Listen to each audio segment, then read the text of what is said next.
নমস্কার, স্পটার নিউজে আপনাদের স্বাগত। চেন্নাই এফসিতে বেশ কিছু কলকাতায় খেলে যাওয়া ফুটবলার ছিল। টালিগঞ্জের ছেলে জিতেন্দ্র সিং, প্রীতম কোটাল যিনি কেরল ব্লাস্টার্স থেকে এসে যোগ দিয়েছেন, অঙ্কিত মুখার্জি ছিলেন, তিনি যদিও খেলেননি। একটা উজ্জীবিত ফুটবল খেললো এবং আমরা দেখলাম অন্যতম দল মালিক অভিষেক বচ্চন গ্যালারিতে ছিলেন। তিনি ম্যাচের আগে একটা পেপ টক দিয়েছিলেন এবং তার পাশাপাশি দেখলাম একটা সেকেন্ড 11 খেলানো হলো। সাহাল, ম্যাকলারেন, লিস্টন, মনবিট প্রত্যেককেই বাদ দিয়ে প্রথম একাদশ করেছেন। এই চারটে প্লেয়ারকে একসঙ্গে বাদ দিয়েছে, এরকম হয়নি চলতি মরশুমে। এর ফলে আমরা দেখলাম এই প্রথম আইএসএল এ পরপর দুটো ম্যাচে মোহনবাগান আটকে গেল এবং পয়েন্টের ফারাক কমে গেল এফসি গোয়া এবং বিএফসির সঙ্গে। পয়েন্ট নষ্ট যদি আমি ভিত্তি করি তবে এফসি গোয়ার সঙ্গে 4 আর বিএফসির সঙ্গে 6 পয়েন্টের ব্যবধান। মানুষদা আমাদের সঙ্গে আছেন, প্রত্যেক দিনই থাকেন, নতুন করে পরিচয় দিচ্ছি না, সরাসরি চলে যাচ্ছি যে ম্যাচ দেখে তার কি মনে হয়েছে। দেখো, আমার যেটা মনে হয় মোহনবাগানকে 27-এ খেলতে হবে, আবার 1-এ খেলতে হবে। সামনে দুটো কিন্তু বড় ম্যাচ আছে মোহনবাগানের, একটা হচ্ছে তোমার মুম্বাই এবং আরেকটা হচ্ছে মোহামেডান স্পোর্টিং এর সাথে খেলা 1 তারিখে। প্রথম খেলা হচ্ছে সেটা হচ্ছে 27, হ্যাঁ, বেঙ্গালুরুর সাথে 27-এ। এই দুটো বড় ম্যাচ আছে, সেটার দিকে ওর চোখ ছিল এবং ও আজকে টিম গঠন যেভাবে করেছে, সাহালকে তুমি যেটা বললে এদের খেলেনি, কামিন্সকেও তিনি প্রথম দলে আজকে রাখেননি।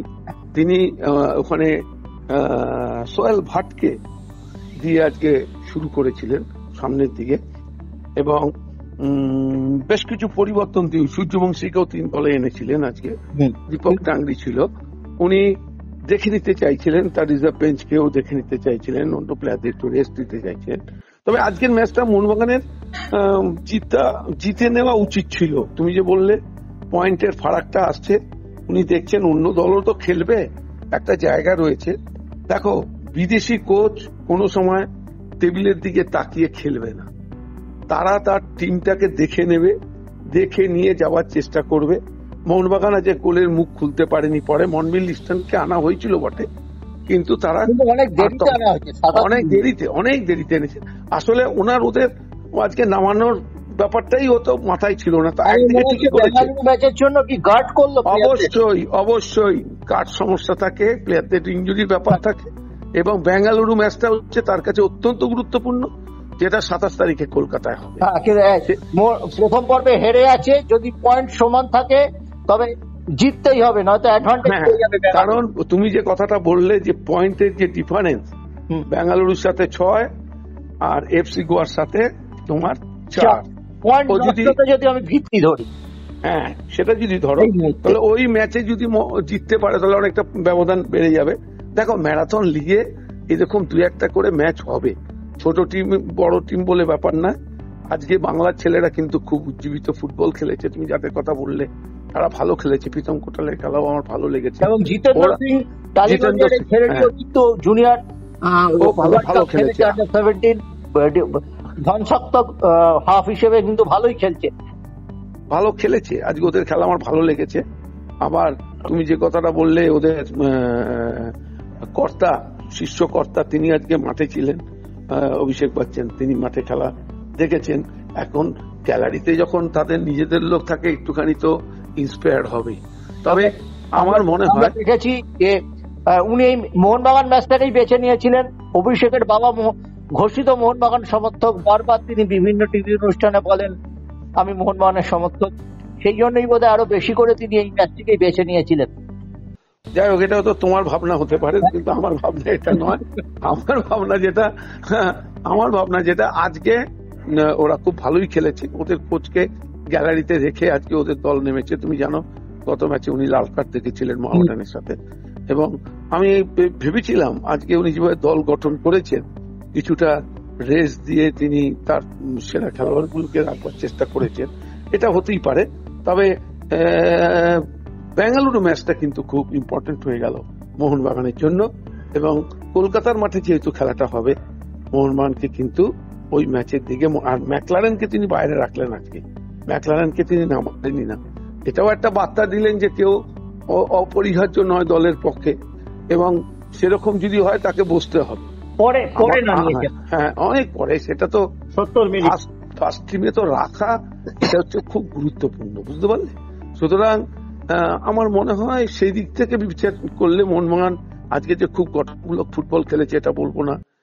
তারা অনেক সময় ডিফেন্স করেছে, একটা সময় যখন কর্নার কিক থেকে একটা বল চলে হেডটা করতে পারলো না, ওদের নাম্বার 3 যেভাবে দুজনের মাঝখান থেকে এসে হেডটা করলো, মাথাটা ঘোরালেই কিন্তু গোল হয়ে যেতে পারতো।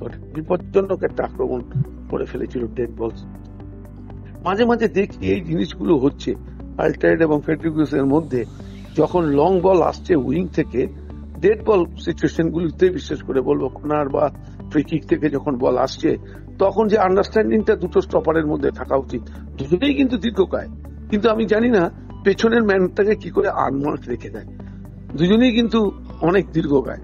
এই জায়গাটা মলিনাকে একটু দেখতে হবে, কারণ আজকাল ফিল্ড গোলের থেকে ডেড বলও কিন্তু অনেক গোল হয়ে যাচ্ছে, সেই জায়গাগুলোকে কিন্তু একটু সতর্ক থাকতে হবে। ম্যাচের সেরা হয়েছেন আলবার্তো রড্রিগেজ, মোহনবাগানের স্টপার।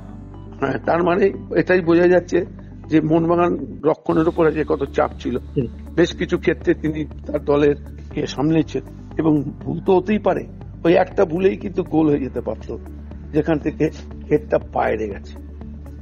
যাই হোক, যদি আজকের ম্যাচটা ইয়ে করো, আমি ম্যাচের আগে নিজের শহরে বিএফসির বিরুদ্ধে খেলবে, তার আগে পরপর দুটো ম্যাচ ড্র করলো মোহনবাগান, চাপ কি বাড়লো? না, দুটো ড্র করেছে, তার জন্য আমি কিছু মানে সেরকম কিছু একটা গেল ভাব হওয়ার কোনো দরকার নেই, কিন্তু বিএফসি ম্যাচটা কিন্তু খুব গুরুত্বপূর্ণ, এই ম্যাচটাকে কিন্তু জিততেই হবে, তা না হলে মোহনবাগানের কিন্তু ব্যবধান কমতে থাকবে এফসি গোয়া এবং বিএফসির সাথে। ওই ম্যাচে ড্র করলেও কিন্তু আবার 2 পয়েন্ট হবে, সেক্ষেত্রে এফসি গোয়ার সাথে কিন্তু ডিফারেন্সটা 2 এসে যাবে। সুতরাং ঘাড়ের কাছে নিঃশ্বাস ফেলবে এফসি গোয়া। অনেক ধন্যবাদ মানসদা, তুমি একটা অন্য ডাইমেনশন দিয়েছো। মোহনবাগানের কার্য তো দ্বিতীয়, এতগুলো প্লেয়ারকে বিশ্রাম দিয়ে দ্বিতীয় দল নামানোর ক্ষেত্রে অত্যন্ত একটা অন্য দৃষ্টিভঙ্গি থেকে তুমি ম্যাচটাকে দেখেছো।